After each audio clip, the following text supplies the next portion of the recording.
Let's talk about that feeling. You ever get the sense you're being nudged in a certain direction, but you can't quite put your finger on how or why? Well, today we're pulling back the curtain on that. We're diving into something called dark psychology, those invisible tactics that can shape our decisions, the very real impact they have, and most importantly, how a little awareness can be our absolute best defense. No, really, think about it for a second. Have you ever walked away from a conversation, maybe a big purchase or an agreement, and you just get this nagging feeling in your gut that the choice you just made wasn't 100% yours? Yeah, that's exactly it. You find yourself nodding along, agreeing to something you had zero intention of doing, and later you're racking your brain trying to figure out why. You can't pinpoint the exact moment you were convinced. It just happened. It feels like this invisible hand was gently guiding you the whole time. And that feeling? That's at the very heart of what we're going to unpack. So let's go ahead and give this invisible influence a name and really look at what's going on behind the scenes. The term we're talking about is dark psychology.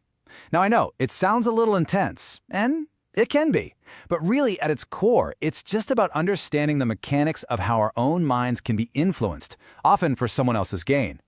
So here's the textbook definition. It's not about some kind of magic or spooky mind control. It's about taking established psychological principles, the very things that make us human, our emotions, our fears, our desires, and using them strategically for manipulation and control. And almost always, it's at someone else's expense. Okay, this is a super important distinction to make. Think of it like this. Persuasion is a friend laying out all the facts, the pros and cons, to help you make the best choice for you. It's open and honest. Manipulation, on the other hand, is someone twisting your emotions, maybe making you feel guilty or afraid, so that you choose the option they want. One respects you, the other is designed to completely undermine you. And these are some of the tools in the manipulator's toolkit. You've probably heard these words before. Gaslighting. That's when someone makes you doubt your own sanity. Love bombing is that overwhelming wave of affection and attention that gets you hooked.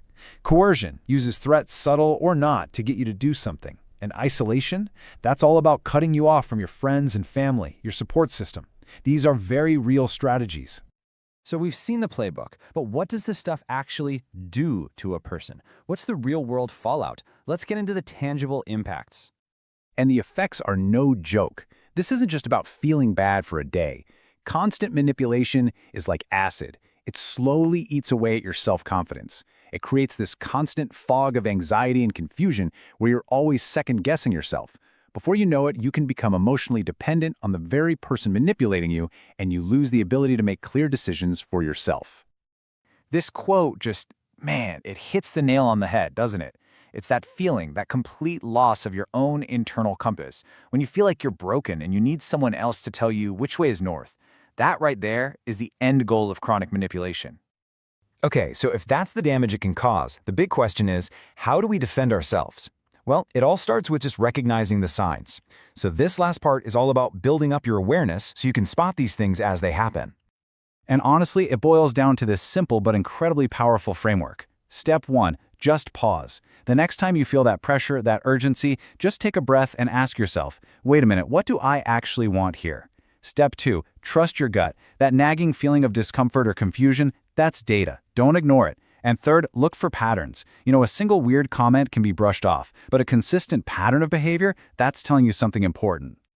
And let's be crystal clear about this. The goal here is absolutely not to make you paranoid or to distrust everyone around you. Not at all. It's about awareness. It's about arming yourself with knowledge so you can protect your own headspace and make sure that your choices are, in fact, your own.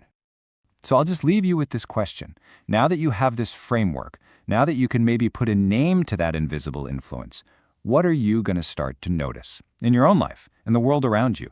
Because that awareness, that's where all your power begins.